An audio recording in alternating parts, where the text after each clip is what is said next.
Nick Nemiroff, under the weather in Montreal. We'd ask him on the show, but he's dead. 32 years old, cause of death unknown. Nothing to see here. On Sunday, mountain biker Rab Wardell won the Scottish cross-country championship, the national championship. On Monday, the champ went on BBC Scotland to talk about his victory. Talk me through it then. How do you contend with 3 punctures in a race like this and go on to lift the gold medal? Unfortunately, I'm probably a little bit too well practiced in managing punctures, but no, it was to be honest, it was a bit of a disaster. But no, I just have to keep on trucking and keep racing, and I guess still felt confident that I'd be able to catch the leaders and win. So yeah, just give it my best shot. So a tremendous come-from-behind win on the Sunday. On the Monday, he's on the BBC talking about it, full of life there. Then he goes home and dies. Headline from the Daily Record, mountain biker Rab Wardell dies just 2 days after winning Scottish Championship. He went into cardiac arrest on Tuesday morning, less than 48 hours after winning a national championship. His poor, devastated girlfriend, Commonwealth Games and Olympics champion Katie Archibald, tried to revive him, but she was unable to, as she subsequently tweeted, "I still don't understand what's happened. If this is real, why he'd be taken now, so healthy and happy." Rab Wardell was 37, which is no age to die. Nothing to see here in cycling and nothing to see here in rugby. From the Huddersfield Daily Examiner, tributes to Halifax rugby player Ben Ben, who has died suddenly, aged 30. Ben Ben from Siddle died suddenly on Monday, leaving his family and friends completely shocked. The 30-year-old dad played competitive rugby for a host of local league and union teams, including Huddersfield Giants and Bradford Bulls. Nothing to see here in rugby, nothing to see here in cycling, nothing to see here in football. From the Daily Mirror, quote, "Tributes have poured in after the sudden death of West Belfast footballer Molly White." Molly White was 20 and a rising star in women's football. Nothing to see here in boxing. Also from the Belfast Telegraph, a young boxer who passed away suddenly had an infectious smile and kind-hearted nature, his West Belfast club said. St Michael's Boxing Club led tributes to 19-year-old Dominic Oscar after his death last Thursday. Nothing to see here in cycling, rugby, football, boxing. 37 years old, 30 years old, 20 years old, 19. Fit, healthy, in the peak of condition, and dead. But nothing to see here. A few months ago, I thought there might be something to see here in all these sportsmen suddenly dying, and I'm being investigated by Ofcom over it, so I certainly wouldn't want to make that mistake again.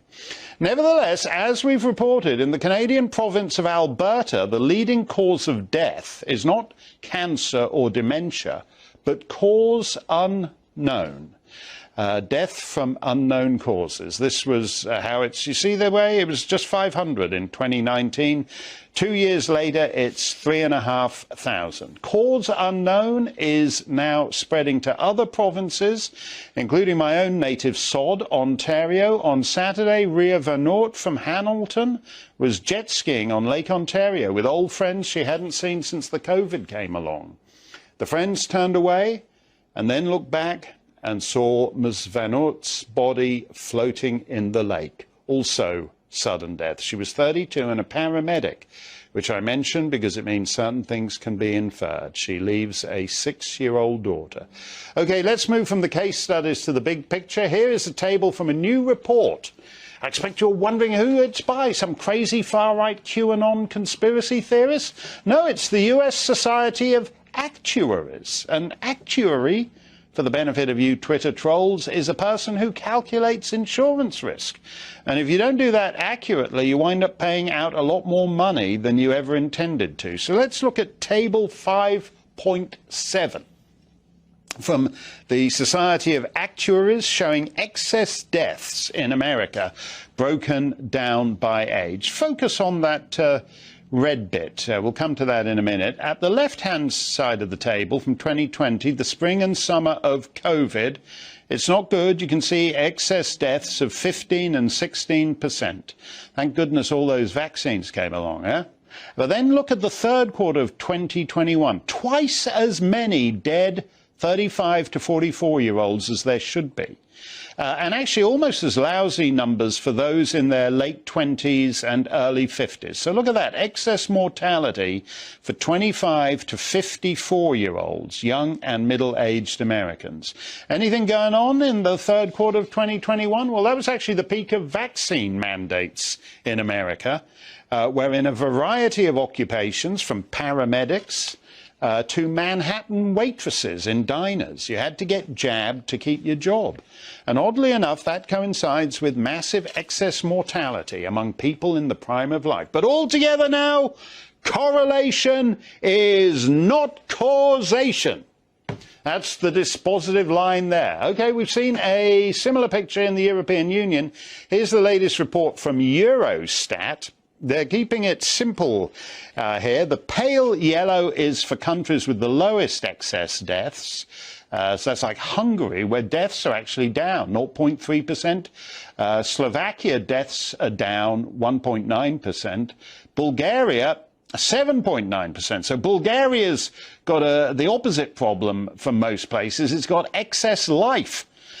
You'll scan the Bulgar papers in vain for sudden death from cause unknown, whereas that dark maroon there, those are the worst countries with excess mortality over 15%. Estonia, 16.2%. Spain, 16.7%.